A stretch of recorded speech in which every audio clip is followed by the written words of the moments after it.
نحمده ونصلي على رسوله الكريم أما بعد فأعوذ بالله من الشيطان الرجيم بسم الله الرحمن الرحيم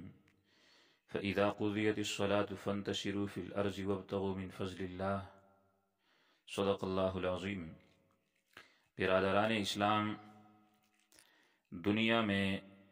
زندہ رہنے کے لیے انسان کو خوراک کی، کھانے پینے کی اشیاء کی ضرورت ہوتی ہے، اور کھانے پینے کی اشیاء کی ضرورت کو پورا کرنے کے لیے مال و دولت کی ضرورت ہوتی ہے، اور مال و دولت حاصل کرنے کے لیے انسان کو تجارت اور محنت مزدوری کرنے کی ضرورت ہوتی ہے۔ تجارت کی اہمیت شریعت اسلام کے اندر اتنی زیادہ ہے کہ خود جناب محمد الرسول اللہ صلی اللہ علیہ وسلم تاجر تھے۔ سیدنا صدیق اکبر، حضرت عمر، حضرت عثمان، یہ سارے بھی جتنے بڑے حضرات ہیں یہ تجارت کرتے تھے، لیکن ان کی تجارت کے اندر برکتیں ہوتی تھی۔ اور آج کل ہم بھی تجارت کرتے ہیں اور تجارت کرنے کا اللہ نے حکم بھی دیا ہے، لیکن ہماری جو تجارت ہے، ہمارا جو کاروبار ہے، یہ برکت سے خالی ہے کہ ہم سب کچھ کرتے ہیں، محنت بھی کرتے ہیں، وقت بھی دیتے ہیں، لیکن اس کے باوجود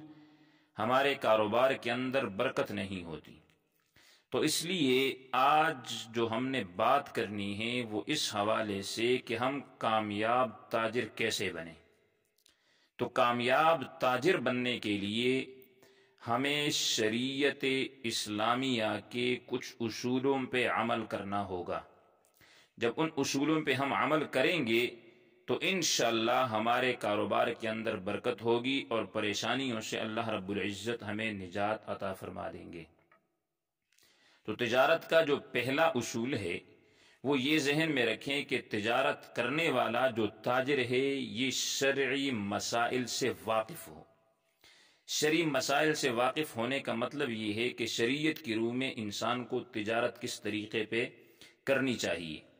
دوسری چیز یہ کہ انسان اچھے معاونین کا انتخاب کرے کہ جن کے ساتھ انسان اگر کسی کے ساتھ پارٹنرشپ پہ کاروبار کرنا چاہتا ہے تو وہ لوگ پہلے ان کو پرکھے، ان کی دیانتداری کو، ان کی دینداری کو کہ یہ کس لیول کے لوگ ہیں۔ اور تیسری بات یہ ہے کہ انسان اللہ تعالی پر حسن توکل کرے، اس لیے کہ قرآن مجید میں اللہ رب العزت نے فرمایا کہ وَمَن يَتَوَكَّلْ عَلَى اللَّهِ رِزْقُهُ وَمَن يَتَوَكَّلْ عَلَى اللَّهِ فَهُوَ حَسْبُهُ، کہ جو شخص اللہ پر توکل کرتا ہے تو اللہ رب العزت اس کے لیے کافی ہو جاتا ہے۔ اور اللہ پر توکل کرنے کا فائدہ یہ ہوتا ہے کہ پھر اللہ فرماتے ہیں کہ وَمَن يَرْزُقْهُ مِنْ حَيْثُ لَا يَحْتَسِبْ، کہ میں اپنے اس بندے کو وہاں سے رزق دیتا ہوں کہ جہاں سے اس کا وہم و گمان بھی نہیں ہوتا۔ تو توکل علی اللہ بھی تجارت کے لیے لازم اور ضروری ہے۔ اور ایک چیز یہ ہے کہ کثرت سے دعا، کہ اللہ پاک سے انسان کثرت سے دعا کرتا رہے، اس لیے کہ دعا غم زدوں کا سہارا ہے۔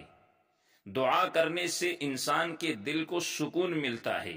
اور اگر انسان کاروبار کے اندر، تجارت کے اندر برکت کی دعا اللہ سے کرتا ہے، اخلاص کے ساتھ جب انسان اللہ کو پکارتا ہے، تو قرآن مجید میں اللہ رب العزت نے فرمایا کہ وَإِذَا سَأَلَكَ عِبَادِي عَنِّي فَإِنِّي قَرِيب، کہ جب میرا بندہ مجھ سے سوال کرتا ہے، مجھ سے دعا کرتا ہے تو میں اس کے قریب ہوتا ہوں۔ اجیب دعوت الداعی، میں دعا مانگنے والے کی دعا کو قبول کرتا ہوں۔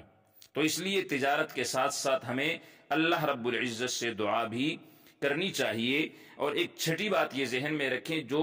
تجارت کے اندر ریڑھ کی ہڈی کی حیثیت رکھتی ہے وہ ہے عبادت الہی،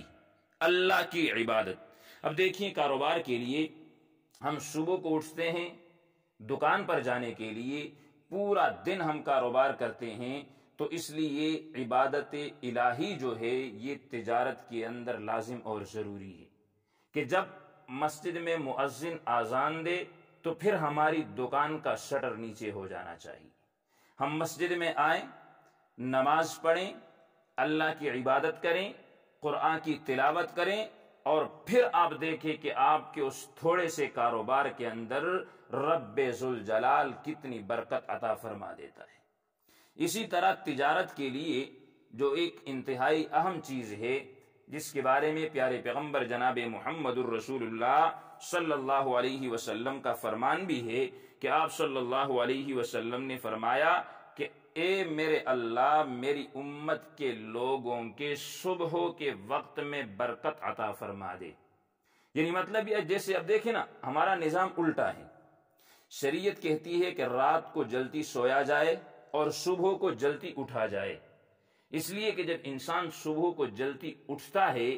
اٹھ کر جب یہ نماز پڑھ کے پھر دکان کھولتا ہے بسم اللہ پڑھ کے، پھر دکان کے اندر بیٹھ کے یہ سورہ یاسین کی تلاوت کر لے یا قرآن مجید کے کسی حصے کی تلاوت کر لیتا ہے، تو ایک تو اس نے حضور کی حدیث پہ عمل کیا کہ حضور نے اپنی امت کے لیے اللہ رب العزت سے دعا مانگی، برکت کی، اور کون سے وقت میں کہ یا اللہ میری امت کے لوگوں کو صبح کے وقت میں برکت عطا فرما دے۔ تو جب ہم صبح جلدی جا کے دکان اپنا کھولیں گے، اپنا کاروبار وغیرہ شروع کریں گے قرآن مجید کی تلاوت کے ساتھ، اللہ رب العزت کی یاد کے ساتھ، تو ہمارے کاروبار کے اندر اللہ رب العزت برکت عطا فرما دیں گے۔ اسی طرح آپ صلی اللہ علیہ وسلم نے جو تجارت کا نظام بتایا، جس طریقے پہ بتایا، مثال کے طور پہ ہم ناپ تول کے اندر کمی نہ کریں۔ اگر کوئی تنگ دست، کوئی غریب، کوئی محتاج آیا ہے، اس کو ہم صدقے کے طور پہ اپنے مال میں سے کچھ حصہ دے دے، یا اسی طرح کسی نے ہم سے قرض مال لیا ہے، کوئی سودا سلف وہ قرض اٹھا کے لے گیا ہے، تو اس کے اندر ہم اس تنگ دست کو قرض کے اندر مہلت دیں گے، تو اس کے دو فائدے ہوں گے۔ ایک فائدہ تو اس کا یہ ہوگا کہ دنیا کے اندر اللہ ہمارے کاروبار کے اندر، ہمارے مال کے اندر برکت عطا فرمائیں گے، اور اگر ایک انسان قرض کو معاف کر دیتا ہے تو حدیث پاک میں آتا ہے کہ قیامت والے دن اس شخص کو اللہ رب العزت